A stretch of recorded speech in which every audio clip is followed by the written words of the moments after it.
5 MLA हमारे बिहार में थे, हमने कांग्रेस के 6, तेजस्वी यादव ने हमारा अख्तर उल ईमान से मिला के सपोर्ट करो, पहला तुम लोग डिसाइड करो, सपोर्ट करो, सपोर्ट किए। 6 में कांग्रेस के 3 गायब, आरजेडी का 1 गायब। मैं क्या पढ़ के फूका था बोल के है। हैदराबाद में जुबली हिल्स का बाई इलेक्शन हुआ, नवीन यादव हम सपोर्ट करें, वो जीता। वाइस प्रेसिडेंट ऑफ इंडिया का इलेक्शन हुआ, मैं 1 एमपी, कोई कांग्रेस का सीनियर लीडर मुझसे बात नहीं किया। हमारा चीफ मिनिस्टर मुझसे 2 मरतबा बात किया, रेवंत रेड्डी, मैं उनका शुक्रिया अदा करता हूं। हम सपोर्ट किए, क्या थे। चुनाव लड़ना मेरा राइट है, मैं कोई एनजीओ नहीं हूं, जीत हार लगी हुई है। आप 3 मरतबा नरेंद्र मोदी को देश का प्रधानमंत्री आप बना दिए। कितने सीट लड़ती है कांग्रेस पार्टी भाई? 400-500 लड़ते हैं ना, आप तो हरा ही नहीं पा रहे उनको। और बीजेपी के सत्ता में आने के बाद जितने कानून बनाए गए उसके कांग्रेस वाले का घर टूटा क्या?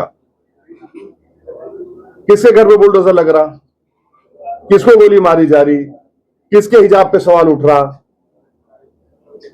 किसकी मस्जिद नहीं है बोला जा रहा है। अफेक्टेड विक्टिम तो हम हैं और आप हमको बोल रहे हैं कि हमारी वजह से हो रहा है। मेरे को समझ में नहीं आ रहा है इसमें क्या विजडम है। प्रूफ तो ये है। सर एक साथ 3-4 सवाल, 3-4 नहीं, एक ही सवाल। नहीं, अभी 10 मिनट में खत्म हो जाएगा आपका सवाल। सर कोटा के अंदर आर्यन मुल्तानी, किसमें? कोटा यहाँ कोटा जेल के अंदर आर्यन मुल्तानी पे एक पुलिस ने टॉर्चर करके अनलीगली उसको टॉर्चर किया था। उसको जिग्नेश मेवाणी ने विधानसभा में सवाल उठाया, फिर वो सुप्रीम कोर्ट में, फिर वो पुलिस वाले सस्पेंड हुए। सेकेंडली 4 करोड़ कब्रिस्तान जहाँ 500 साल पुरानी दरगाह थी, वहाँ 25 मिलियन कॉर्पोरेशन ने उसको अनलीगली तौर पर ब्रेकअप करके उसको भी हाईकोर्ट के अंदर यही हिंदू नेता गए थे। और आपने भी साबरमती रिवर फ्रंट के लिए कचरे का मुद्दा उठाया था, उसके पिराना डंपिंग के लिए, फिर वही उसके लिए भी हाईकोर्ट के अंदर हिंदू जो जिग्नेश मेवाणी से लोग भी गए, उन्होंने मुद्दा उठाया। चौथा कि यहाँ पे जैसा भी आपने मकानों की बात करी, बुलडोजर की बात करी, 25,000 से ज्यादा बुलडोजर से मकान यहाँ पे गिरा ले गए। उस मुद्दे को भी मेवाणी और अन्य टीम जो हिंदू सीपीएम को लोगों हाईकोर्ट सुप्रीम कोर्ट लड़े, अप्रोच किया, वहाँ एमआईएम का एक भी नेता एक भी सवाल नहीं उठाया। तो क्या ये इसको किस तरह देख रहे हो आप? मुस्लिम समाज की राजनीति कर रहे हो। एमआईएम का नेता नहीं गया, किसने आवाज उठाया? कोई नहीं आया, सभी साइड हम लोग गए, पूरी टीम हमारी गई, पूरी टीम गई है। सर किस तरह के आपको हॉट से ले हम लोग बोलिए इनको ज्ञान और जहाँ भी जो तकलीफ पड़ी पूरी टीम हम लोग लेके गए। कोई जगह आज तक कांग्रेस नहीं आई है। बड़ौदा से एमआईएम की टीम जंगलेश्वर में जितने भी मकान टूटे हैं वहां पे गए थे आर्थिक मदद पहुंचाने के लिए। सर जो भी है आप एक बात बताओ, संसद विधानसभा को लेके विधानसभा में हमारा कोई नहीं है ना मेरे भाई, जिस दिन आ जाएगा होगा बहुत जबरदस्त। वो जो सर देखिए एक बात सुनिए, हम लोग कोशिश कर रहे हैं, उठा रहे हैं। आपको नहीं दिख रहा है तो मैं इंशाल्लाह आपका व्हाट्सएप नंबर दे दीजिए, हम आपको रोज भिजाते रहेंगे हमारा एक्टिविटी। चलिए हाँ, वेस्ट बंगाल में बीजेपी और कांग्रेस दोनों ही मालदा वायलेंस में एआईएमआईएम नहीं, सब बेकार बात है, झूठ है, वो कोई ताल्लुक ही नहीं है, गलत बात है। नहीं, मैं इनका सुने, आपका सवाल हो गया, बोलिए। योगी आदित्यनाथ ने ऐसा कहा कि यदि एनडीए बंगाल में आएगी तो लैंड जिहाद और लव जिहाद नहीं होने देंगे। लैंड जिहाद होता है, लव जिहाद होता है, फर्टिलाइजर जिहाद होता है, जॉब जिहाद होता है, एनवायरमेंट का जिहाद होता है, मगर नौकरी का जिहाद होता ही नहीं है। बेरोजगारी को खत्म करने का जिहाद ही नहीं होता, गैस का जिहाद नहीं होता है। आपको मालूम गुजरात स्टेट पेट्रोलियम का कॉन्ट्रैक्ट खतर से है और खतर पे हमला हो गया उसके गैस रिजर्व्स पर और उनका 20 to 30% प्रोडक्शन कम हो चुका है।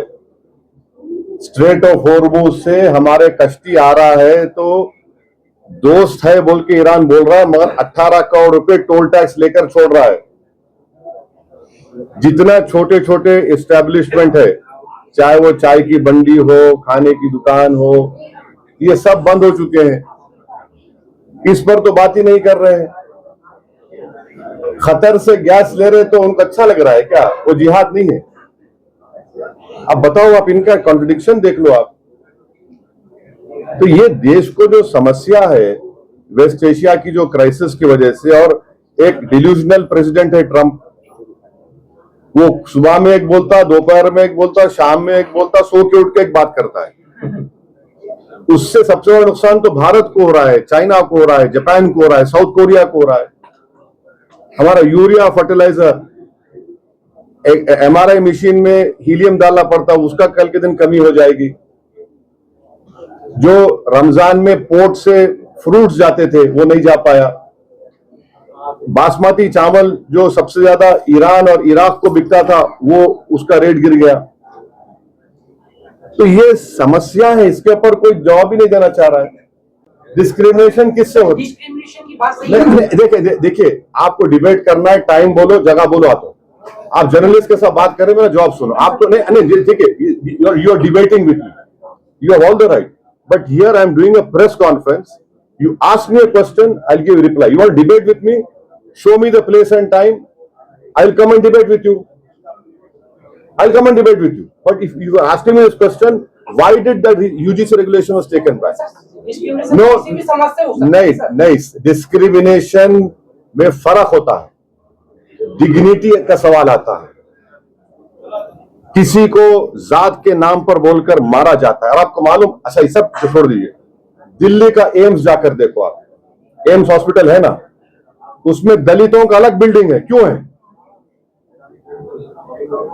और संविधान में इक्वालिटी की जब बाबा साहब ने बात की, सब्सटेंटिव इक्वालिटी की बात की, सब्सटेंटिव इक्वालिटी की बात की। Just one more question. Parliament में नक्सलिज्म पे डिबेट हो रही थी। अमित शाह जी ने आपको थैंक यू बोला था रिगार्डिंग जो ग्रे हाउस की जो प्रोसेस चली थी तेलंगाना और आंध्र प्रदेश। सो क्या आपको लगता है कि ये लेफ्ट वोट बैंक जो आप वेस्ट बंगाल में कंटेस्ट कर रहे हैं, ये इसको इफेक्ट कर सकती है? क्योंकि आपने नक्सलिज्म से अपोज किया था, आपने बीजेपी के साइड मेरे भाई, ऐसा है ना कि फंस गई रजिया गुंडों में मेरा हाल करना चाह रहे आप।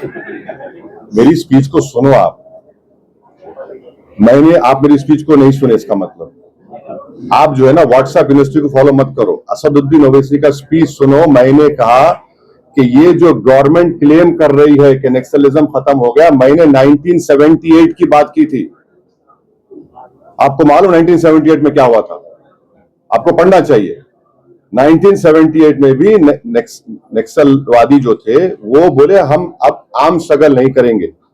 3 साल बैक टू विलेजेस वो लोग किए, और बैक 3 साल के बाद उन्होंने कहा कि इंडिया में न्यू कॉलोनिज्म है, इंडिया में फ्यूडलिज्म है, इंडिया में फ्यूडल लॉर्ड्स, हम हथियार उठाएंगे। ये बात किसी ने नहीं की। दूसरी बात मैंने कही थी, जो गवर्नमेंट क्लेम कर रही खत्म हो गया, मैंने कहा भाई वो हथियार डाल रहे हैं मगर वो अपनी आइडियोलॉजी को छोड़ नहीं रहे हैं। सर आप अरे एक minute, please let me complete. हथियार डाल रहे हैं, आइडियोलॉजी को नहीं छोड़ रहे हैं।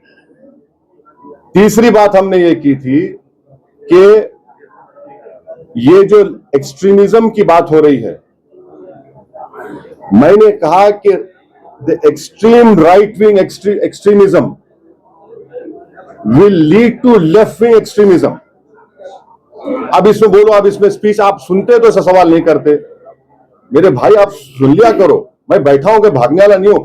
ऐसा सवाल ही पैदा नहीं होता कि समंदर के 2 किनारे एक हो जाएंगे। और राइट विंग एक्सट्रीमिज्म की मैंने बात की, मैंने आसाम के चीफ मिनिस्टर का हवाला दिया अपनी स्पीच में।